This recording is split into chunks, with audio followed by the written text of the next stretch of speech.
Welcome to Minutes with Lynnis, brought to you by Wellness Woman 40 and Beyond. Embark on this journey with me, Lynnis Mullins, your certified holistic living and wellness expert for women over 40, as we explore tips for an ever-growing mind, body, and spirit in just a few minutes. Hey everyone, it is Friday in the Wellness Woman group, and welcome to Lynnis Minutes, and we're talking about loving the natural you. It looks like I'm still loading, but I'm pretty sure I am live in the Wellness Woman Facebook group. Hello, everybody. We made it till Friday. Can you believe it? We are actually on Friday, and I'm so excited that the weekend is coming, and I'm sure all of you guys have some wonderful things planned. I wanted to talk to you today about something that occurred to me. I was looking at the stats in terms of how many people are joining us, and it is just wonderful to see that we have had a wide amount of folks that have joined us between the ages of 40 and 50, and then another wide amount that have joined us between 55 and 65. And I know that when you're in the 40s, the 50s, and 60s, we all have different kinds of concerns. So I decided that today I was going to talk about something that would fall into both age groups because I think it's important, and that is what to eat to minimize PMS, and menopause symptoms, because there are certain foods that you can eat that can help you with this. So I wanted to talk about that today. Please, if you happen to tune in late, do the replay, take notes, because this is some good information that I know is going to help you. I don't have PMS anymore. I can't even remember the last time I had it, but I do have the menopausal symptoms. And I want to say right away, what helps with both PMS and menopause is exercise, is what I just got through doing earlier this morning. Is getting outside, going for a walk, doing your yoga, swimming, dance class you might take, whatever it is that you enjoy doing. Movement is very important when minimizing PMS and menopause. So just want you to know that, because I think sometimes people forget that there's some things that you can do without having to drop pharmaceuticals to minimize these symptoms. So here's the food you need to be eating when you're fighting PMS. You've got to reduce the salt. You know, one way to do that is cook your own food rather than eating fast food or processed food, because salt, just like sugar, is hidden in thousands of places. And eating less salt is particularly recommended for patients, of course, who have a lot of bloating or breast tenderness or swollen hands. Eat a variety of fruits and vegetables. That, of course, you've heard this many times before, but it's very important while you're going through PMS in particular, because when you're eating the rainbow, you want to introduce different types of colors and foods to your system.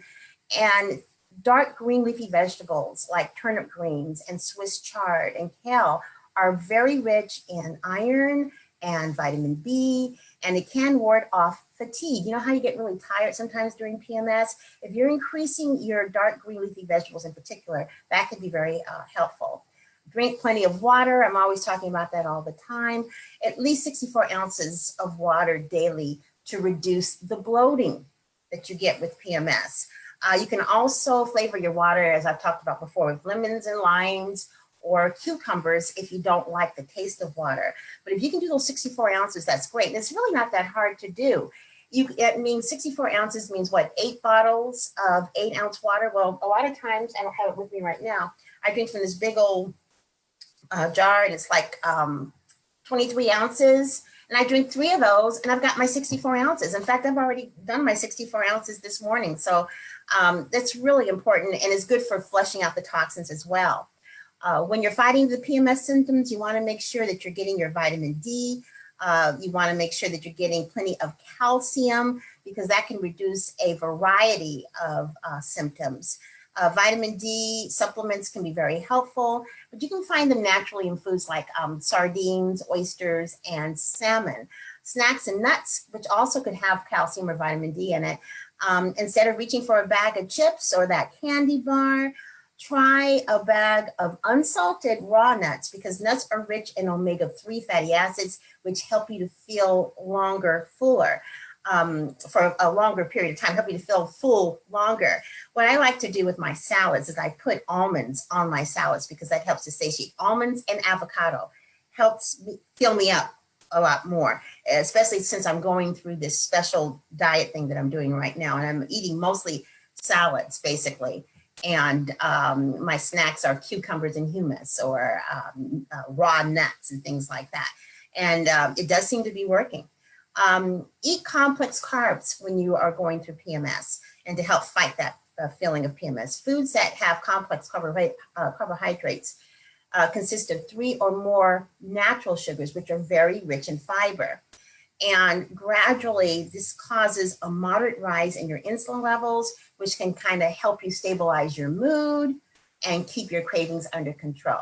So complex carbs would be things like sweet potatoes, squash, pumpkin, lentils, red potatoes, unprocessed oats. Also avocado, another one that's a great carb with fiber that's very good. Eat whole grain foods. Swap any processed grains that you're eating right now for whole grain foods, such as whole grain breads, pastas, cereals, and brown rice. Now, I could tell you that for some people, if you have a gluten sensitivity, if you're eating foods with gluten and you also have PMS, it makes it even worse. So just another reason why to get rid of gluten in your diet. If you suffer from really bad PMS symptoms and you don't have a gluten sensitivity, but you want to find a way to get rid of some of those PMS symptoms, try getting rid or minimizing the gluten in your diet and see if that helps you a little bit with the mood swings. Another thing about when you're shifting levels of estrogen and progesterone, it can decrease the amount of serotonin in the brain, which can affect, your mood and your irritability and all of that. So when you're eating the gluten, that kind of messes around with your estrogen and progesterone levels. And you don't want to do that, because then it makes it that much harder for the serotonin, and that's where the depression and the bluesy feeling comes from. Also, another thing you want to do is limit the alcohol, limit caffeine. Alcohol absorption can sometimes disrupt your sleep, and caffeine, if you're drinking a lot of it, can really get us going, but then it disrupts your sleep later on, which contributes to PMS symptoms. Because one thing that should be on the list, but it's not food, but you want to see if you can increase your sleep and rest when you're going through PMS, because your body needs that ability to shut down. You want to make sure that you are eating iron-rich foods, such as lean meats. That's very important. Protein, increasing your protein is extremely important as well.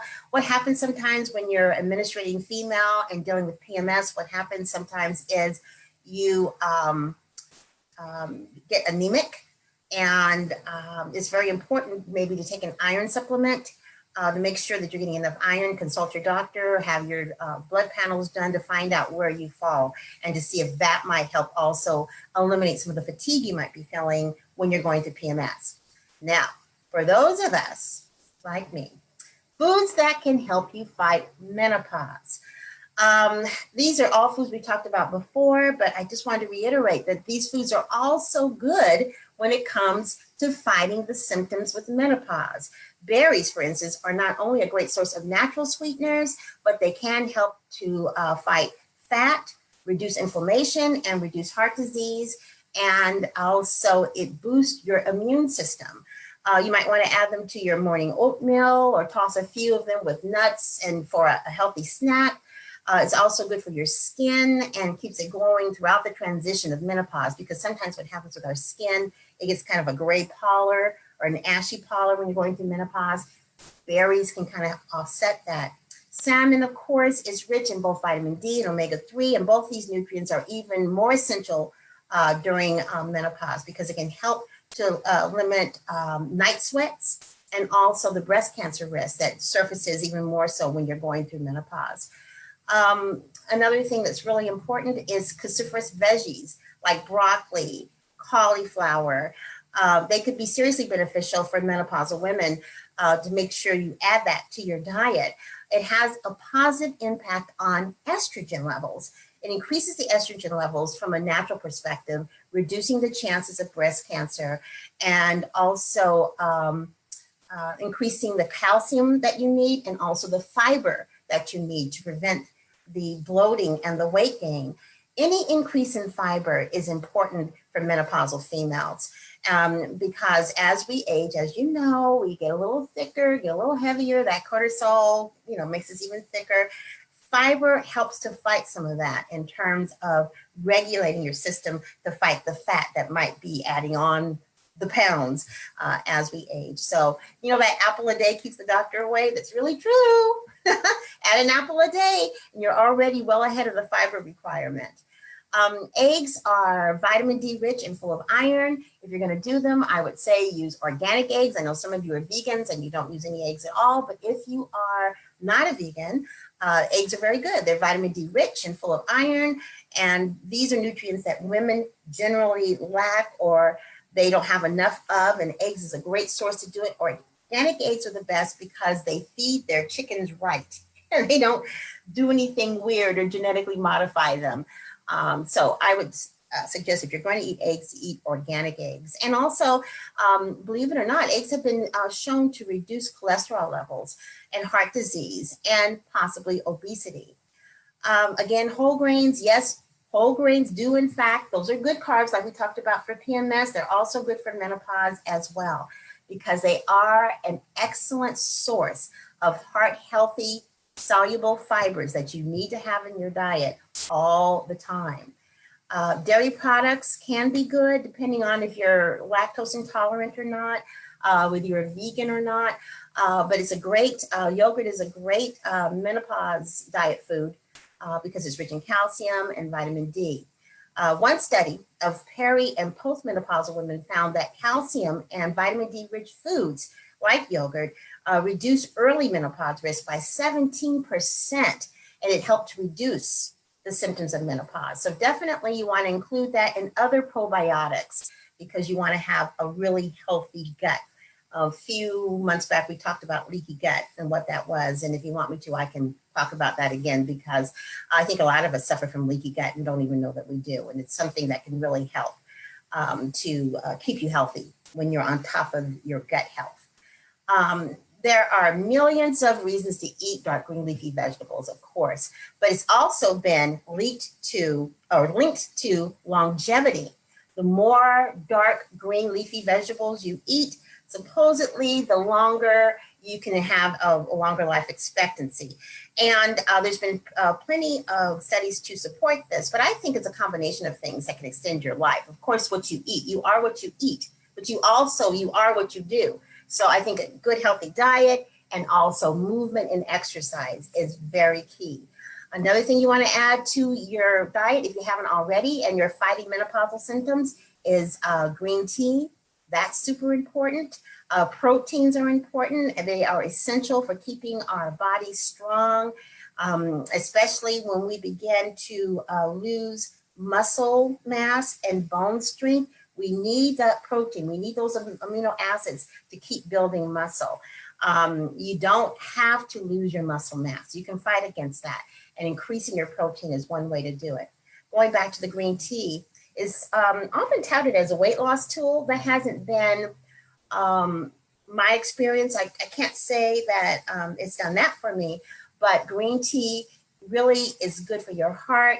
It helps reduce several kinds of cancer risk, and it's good for inflammation. I like to drink maca. It's really high quality, finely ground green tea powder. And I just add that to my water and it tastes pretty good. And it's full of antioxidants, which is something we can always use. Soy's nutritional value is debated just like it is with eggs. So you have to listen to your body. Your body is always your best source of information when it comes to what you should do and what you shouldn't do. Your body will tell you, but it's plant-based, as you know, soy is, and it can help when your estrogen begins to get weak. And when your estrogen gets weaker, then you begin to have more symptoms. So it can help with that, but you want to, again, consult with your doctor or your holistic practitioner to see where you fall in terms of your estrogen levels and whether or not you should add soy to your diet or not. Flax is fantastic. It is a power-packed little seed. I like to use it ground up. in my smoothies, and it is definitely decreases menopausal symptoms. It improves your overall quality of life and when you're fighting menopause. If you put this in your smoothies or in your oatmeal or whatever food you want to put it in, the ground flax, in like over about 3 months or so, you're going to start feeling better, and it will definitely help to reduce your hot flashes. Oatmeal, of course, is wonderful for first thing in the morning. It is if you can get the kind that's not processed, but the steel cut oatmeal is the best kind of oatmeal to get. And there's all kinds of affordable health benefits for you. You've got, it can help with diabetes, high cholesterol, weight gain, inflammation, and constipation, which is another thing that happens a lot of time with folks as they get older and as you go through some of the menopause symptoms. So all of these foods that I've talked about are good, whether you're fighting menopause or PMS. They're both good, but each group is good in particular for where you fall on the spectrum of your maturation process as you get older as a female. Oh boy, our bodies go through so much. And that is one of the reasons why I wanted to create a course that would really address a lot of the things that we deal with in midlife. Weight gain is part of it, but it's so much more than that. So this is the kind of information I'll be sharing in the Wellness Woman Midlife Bootcamp that's going to be starting very soon. You want to seize the opportunity and enroll in this. Send me a message if you're interested in it. We're going to be having, it's going to be a group teaching and for women that have similar wellness goals. We do menu plans. We talk about holistic stress reduction techniques. We also have lots of motivation and support. We also talk about nutritional information, holistic ways to achieve weight loss goals. We have a private Facebook group session that talks about all kinds of things involving menopause, PMS, hormones, you name it. The things that we deal with midlife, we'll be talking about in this group. Plus, we have a whole section about vision boards, goal setting, and setting priorities by Dr. Renee Galloway. This is going to be an awesome opportunity. So if you're interested in the Wellness Woman Midlife Bootcamp that's going to be starting very shortly, message me on FB and email me at wellnesswoman40@gmail.com or give me a call. The group is starting soon, so don't delay. I want to get started. Let's drop the pounds. Let's get centered, focused, and well before the holiday starts. You know how normally people say, I want to lose weight after the holidays? Well, wouldn't it be wonderful to get in shape, to get centered and grounded, get your goals and objectives set, and get your zen on, so to speak, in midlife before the holidays start, so you'll be really ready for 2020. So again, just message me on FB or email me on wellnesswoman40@gmail.com or give me a call. Call me anytime at 916-706-7565. I want to welcome, by the way, all of the new folks that we have that have joined us and the Wellness Woman 40 group. Oh my gosh, I think we have close to another 30 that are joining this week. We are so close to 2,000, I can taste it. So please tell people about this group and encourage them to check out Wellness Woman 40 and Beyond group. And I got 2 more things. You know, I cannot leave you without talking about Costa Rica. Go to wellnesswoman40.com and click on the Costa Rica banner. We only have about a few more months, and I am looking for a few good women who want to share this fantastic experience of increasing your self-care and self-love wellness in Costa Rica in March of 2020. I am still offering the Girlfriend Getaway, which says that when 2 of you register at the same time and pay in full, you will get $200 off of the original price to enroll. So you need to contact me right away and we'll have a consultation. I'll tell you more about what to expect on the retreat. Our first conference call for all the different folks who are going to the retreat is in October. So you definitely want to get in on that because there's going to be some great information that's going to be shared that you're going to need to know to prepare for the Costa Rica trip. So I know you're interested in going and I know you're thinking about, but should I? I don't know if I could. So if you're still not sure that you should go, then you should probably think about doing this too. Relax, restore, and renew your mind, body, and spirit, and come to my home. It's at my home. That's my backyard right there for the Wellness Woman 40 and Beyond Spa Day on September 21st from 9 to 1 o'clock. That'll give you some kind of an idea of what the retreat is going to be like. This is just a small snippet of what you'll be receiving on the retreat. So there we've got two fantastic opportunities to meet in person. The Costa Rica trip, that's not until March of 2020, but if you can't wait till then and you need to relax, restore, and renew your mind so you can be zen for the rest of this year, you need to come to this retreat. It's only from 9 to 1, and I can only take about 20 folks. That's about as much as my pool will hold, maybe 25. So if you're interested, please go to my website at wellnesswoman40.com and click on the tab above that says Spa 2019, Spa Day 2019. And there you have all the details. Okay, I'm done. Well, not really. I wish I could say I'm done, but I'm not. In fact, after I finish talking to you, I am going to take a quick walk and then go to the library and finish the classes that I've been working on like forever, other classes that I haven't even told you about, some new online classes I'm going to be rolling out. I want to wish all of you a fantastic Friday. Remember, it's Fun and Fitness Friday. Please feel free to post things that will give us a laugh or information about fitness, things that we want to do to continue to encourage and inspire each other in this Wellness Woman group. Again, welcome to all of the new Wellness Woman members. It's wonderful to have you here. My name is Lynnis, and I am a certified holistic living and wellness expert for women over 40. Thanks so much for joining me, and I will see you again next time. Bye-bye. Thanks so much for tuning in. If you have something to share, please comment below. For more Wellness Woman videos, be sure to click the subscribe button below and check out my Facebook group, Wellness Woman 40 and Beyond. But most importantly, don't forget to love yourself and educate, encourage, and empower your mind, body, spirit wellness.